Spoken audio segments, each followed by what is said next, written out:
Transporters की हड़ताल को लेकर सरकार संजीदा है। रायपुर में सीएम विष्णुदेव साय ने एक अहम बैठक बुलाई और इस बैठक में सीएम के साथ कमिश्नर, आईजी, कलेक्टर वर्चुअली जुड़े रहे और सीएम ने अधिकारियों को जरूरी दिशा निर्देश देते हुए कहा कि आम लोगों को किसी भी जरूरी सामान की किल्लत नहीं होनी चाहिए। इसके साथ ही सीएम ने कलेक्टर और एसपी से कहा कि किसी भी तरह की अफवाह को फैलने से रोका जाए और कानून व्यवस्था में ढील ना दी जाए। ये तस्वीरें हम आपको उस वक्त की दिखा रहे हैं जब सूबे की मुखिया प्रदेश के आला अधिकारियों के साथ वर्चुअली जुड़े और जरूरी दिशा निर्देश दिए।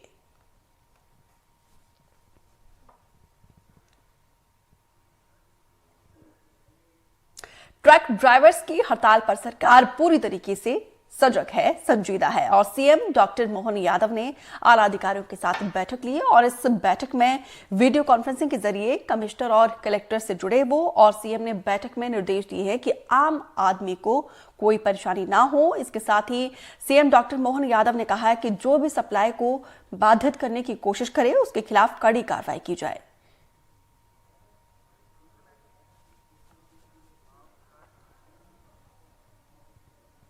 तो वहीं देशव्यापी ट्रांसपोर्टर्स की हड़ताल पर अब कांग्रेस सरकार को घेर रही है, निशाने पर ले रही है और पूर्व पीसीसी चीफ की तरफ से लिखा गया है कि लोकतंत्र में एक तरफा यहां पे जो फैसले लिए जाते हैं उसका कोई गुंजाइश नहीं है और कमजोर वर्ग पर यह हमला है जो ये फैसला लिया है। कानून के विरोध में यहाँ पे इससे कहीं ना कहीं प्रभावित हो रही हैं चीजें और सरकार को इस पूरे मामले में सर्वसम्मति से हल निकालना चाहिए।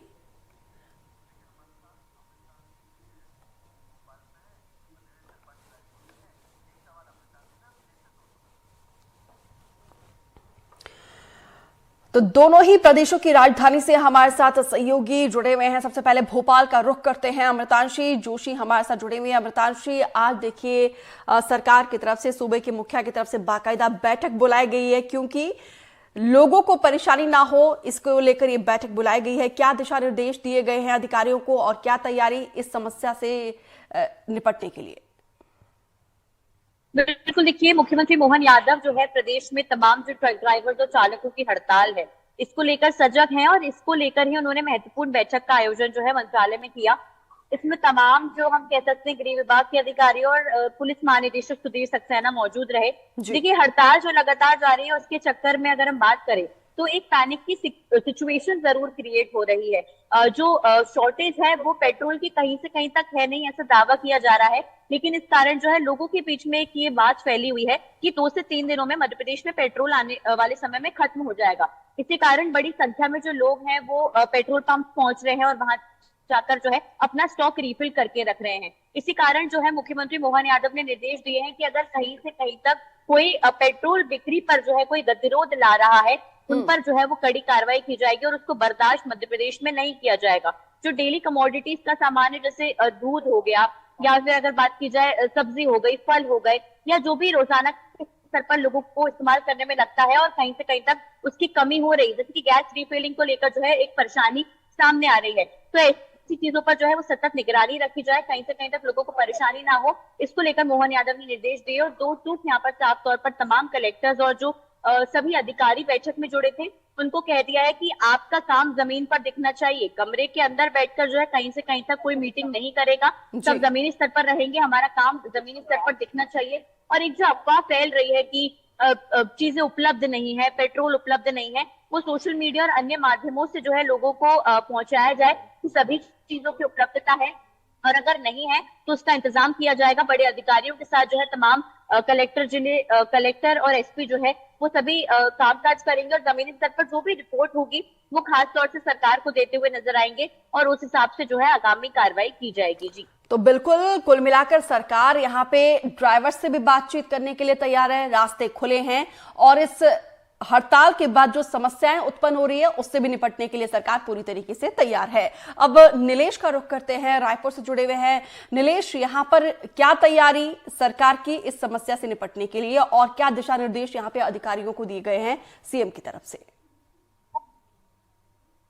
जी बिल्कुल गीतिका, जैसा कि अमृतांशी बता रही थी कि भोपाल में जिस तरह से मध्य प्रदेश के शासन से निर्देश मिले हुए हैं मोहन यादव की ओर से, उसी तरह से विष्णुदेव साय जो छत्तीसगढ़ के सीएम है उनकी ओर से भी इसी तरह के एक आदेश जो अधिकारियों की बैठक में दिए गए हैं कि किसी भी तरह से अफवाह न फैले, इसका ध्यान रखें और जो जरूरी चीजें हैं, जो वस्तुएं हैं वो उपलब्ध हो लोगों को बिना किसी समस्या के, इसका भी ध्यान रखें।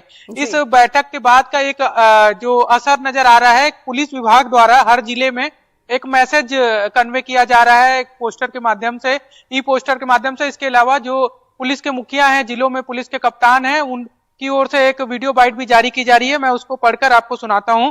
जो पुलिस विभाग द्वारा जारी किया जा रहा है कि आगामी नए कानून में धारा 106(2) अगर कोई व्यक्ति के उतावलेपन व उपेक्षापूर्ण ड्राइविंग से किसी व्यक्ति की मृत्यु हो जाए और वह पुलिस या मजिस्ट्रेट को सूचना न दे तो व्यक्ति के विरुद्ध 10 वर्ष की सजा का प्रावधान है। लेकिन जो चालक एक्सीडेंट के बाद पुलिस में सूचना देते हैं उनके ऊपर यह धारा लागू नहीं होगी। यानी कि ये तय है कि इस तरह का मैसेज देने के बाद ये कोशिश है कि जो हड़ताली हैं, जो ट्रक ड्राइवर्स हैं या फिर जो भी बस ड्राइवर हैं, उनको एक सूचना दी जा रही है कि अगर आप से लापरवाही पूर्वक न भी गलती से भी एक्सीडेंट हो जाता है, लेकिन अगर आप सूचना दे देते हैं स्थानीय पुलिस को या फिर मजिस्ट्रेट को तो आपके ऊपर वो धारा लागू नहीं होती है। एक जो कंफ्यूजन है उसको दूर करने की कोशिश की जा रही है। ये सीएम के बैठक के बाद के निर्देश जो हुए हैं उसके बाद का असर दिख रहा है। लेकिन दूसरी ओर गीतिका, ये भी सच है कि ये जो कल से हड़ताल चल रही है उसका असर, भले ही शासन प्रशासन की ओर से ये दावे किए जा रहे हो कि इसका असर बहुत ज्यादा नहीं दिख रहा है, लेकिन जनता इससे प्रभावित हो रही है। खासकर पेट्रोल पंप पर लंबी लंबी लाइनें लग रही हैं।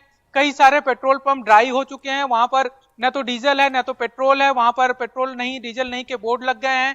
इसके अलावा जो जरूरी वस्तुएं हैं, सब्जी के दाम 2-3 दिन पहले और आज की अपेक्षा कुछ न कुछ महंगे हुए हैं। तो कुल मिलाकर इस हड़ताल का साइड इफेक्ट जो है अब साफ तौर पर दिखाई दे रहा है और सरकार का ये दावा है कि उस समस्या से निपटने के लिए सरकार भी पूरी तरीके से तैयार है। फिलहाल विस्तार से जानकारी साझा करने के लिए नीलेश और अमितांशी, आप दोनों का बहुत बहुत शुक्रिया।